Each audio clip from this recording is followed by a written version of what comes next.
संसद परिसर में भगवा पहनकर साधु के वेश में और भगवान राम की तस्वीर के साथ पप्पू यादव का चंदा चोरी वाले नाटक ने अब एक बहुत बड़ा रूप ले लिया। पहले तो सिर्फ और सिर्फ विरोध हो रहा था, माफी की मांग हो रही थी, लेकिन अब हमला भी हो गया है। उनके दिल्ली स्थित आवास पर प्रेस कॉन्फ्रेंस के दौरान ऐसा हंगामा हुआ, चप्पल चली, चाकू का दावा किया गया, मारपीट हुई और उसके बाद यहां सियासत जमकर भड़क गई।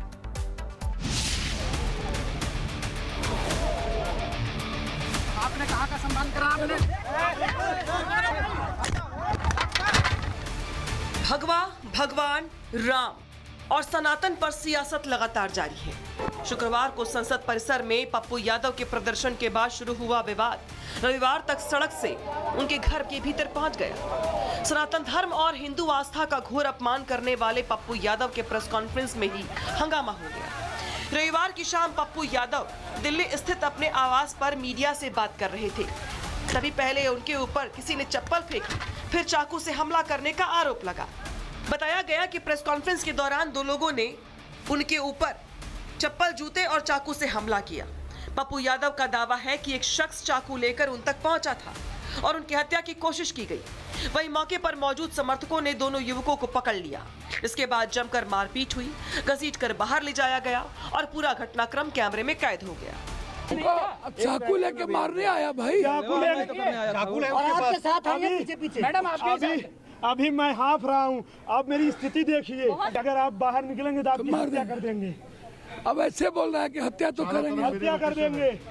पप्पू यादव इसे सुनियोजित हमला बता रही है, लेकिन हिरासत में लिए गए आरोपी सुमित साहपानी और दूसरा आरोपी हैप्पी अलग कहानी सुना रही है। हैप्पी शर्मा का दावा है कि वो साधु संतों के समर्थन में पहुंचे थे। उसने न चप्पल फेंकी, न चाकू से वार किया, बल्कि सवाल पूछते ही समर्थकों ने उनकी पिटाई शुरू कर दी। केवल बातचीत करने आए थे।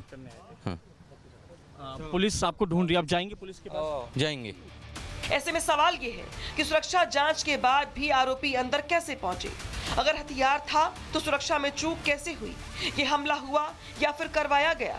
हमलावर किसके कहने पर दिल्ली आए? हालांकि दिल्ली पुलिस आरोपी सुमित से पूछताछ कर रही है। बताया जा रहा है कि वो पूछताछ में बार बार अपने बयान बदल रहा है, लेकिन इस बीच भी पप्पू यादव का सियासी ड्रामा लगातार जारी रहा। तो वही कांग्रेस हमले को लोकतंत्र पे हमला बताते हुए इसकी निंदा कर रही है।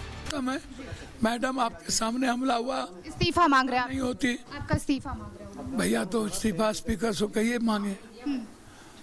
विरोध में इस्तीफा का क्या बात है, और गुंडई का क्या बात है, और जान से मारने की क्या बात है? दिल्ली में जहां दिल्ली सरकार के गृह मंत्री के अंतर्गत पुलिस आती हो जो कहते हैं कि अब चिड़िया का बच्चा भी पर नहीं मार सकता, तो ऐसे में पप्पू यादव के घर के अंदर घुस के चाकू से हमला होना ये एक सोचा समझा षड्यंत्र मुझे लग रहा है। उधर संत समाज ने पप्पू यादव को जमकर लताड़ा है। किसी ने नाटक करार दिया तो किसी ने भगवा का अपमान करने पर लताड़ लगाई। उस आतंकवादी को कौन चाकू लेकर माने जाएगा जिसके ऊपर 41 मुकदमे हो, लूट, हत्या, बलात्कार, छिनैती?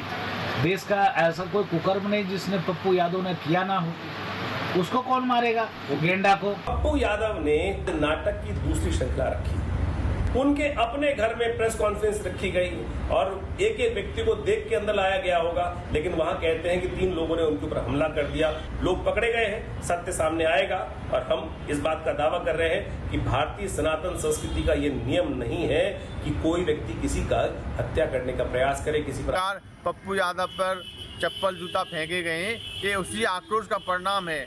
जनता नहीं चाहती पप्पू यादव का चेहरा देखना, क्योंकि जिस प्रकार से संसद की मर्यादा का हनन हुआ है, साधु संतों का अपमान हुआ है, तो उससे हमारे सनातन हिंदू बहुत दुखी हुए हैं। अब जांच दिल्ली पुलिस के हाथों में है।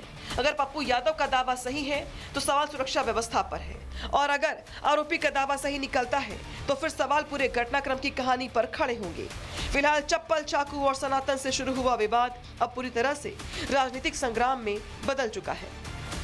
Bureau report, Republic Bharat.